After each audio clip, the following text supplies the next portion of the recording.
Demandez d'ouvrir vos livres à la page 21 de l'introduction.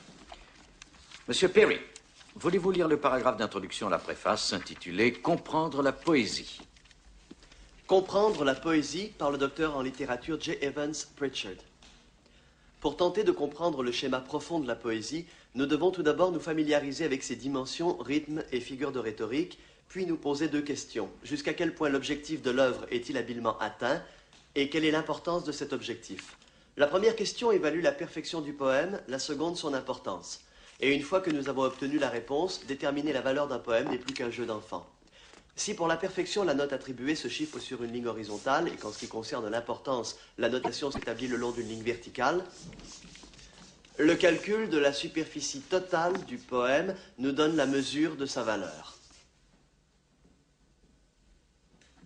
Un sonnet de Byron pourra obtenir une note élevée à la verticale, mais très moyenne à l'horizontale.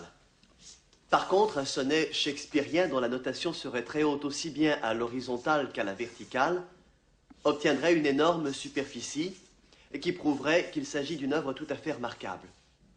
Tout en faisant la lecture des poésies contenues dans ce recueil, mettez en pratique cette méthode d'évaluation. À mesure que votre habileté pour ce faire se développera, se développeront également votre plaisir et votre compréhension de la poésie.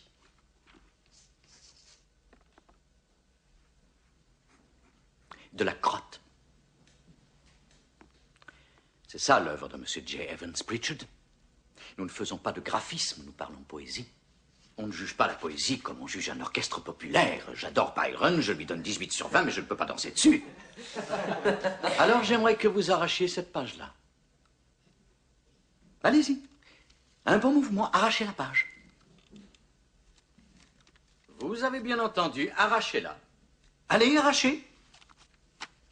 Allons, exécution. Merci, monsieur Dalton.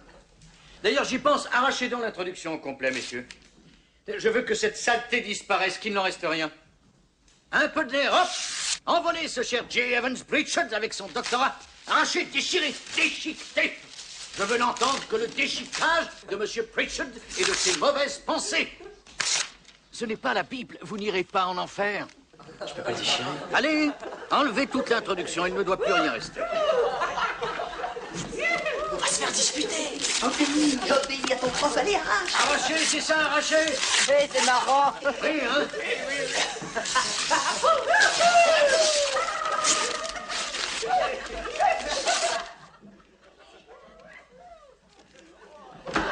Nom d'un chien! Qu'est-ce qui se passe ici? Ça n'arrache pas beaucoup, messieurs. Ah, vous étiez là. Comme vous le voyez. Je suis désolé. Je les croyais seuls.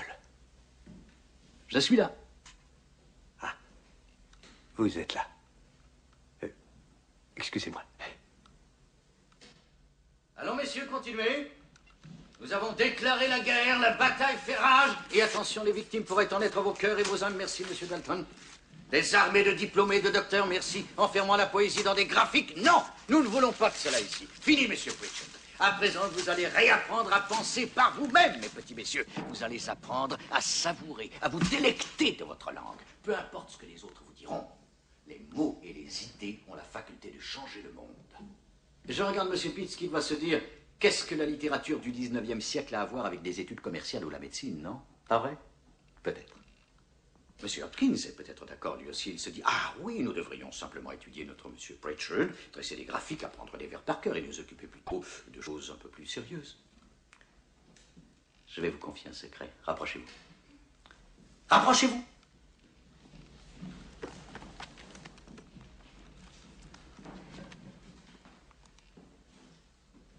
On ne lit pas et on n'écrit pas de la poésie parce que ça fait joli.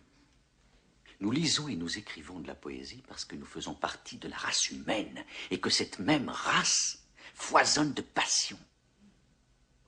La médecine, la loi, le commerce et l'industrie sont de nobles occupations et nécessaires pour la survie de l'humanité. Mais la poésie, la beauté, le dépassement de soi, l'amour, c'est tout ce pourquoi nous vivons. Écoutez ce que dit Whitman. Ô moi, ô vie, ces questions qui me hantent, ces cortèges sans fin d'incrédules, ces villes peuplées de fous, quoi de bon parmi tout cela, ô moi, ô vie? Réponse: que tu es ici, que la vie existe et l'identité, que le spectacle puissant continue et que tu peux y contribuer par ta poésie.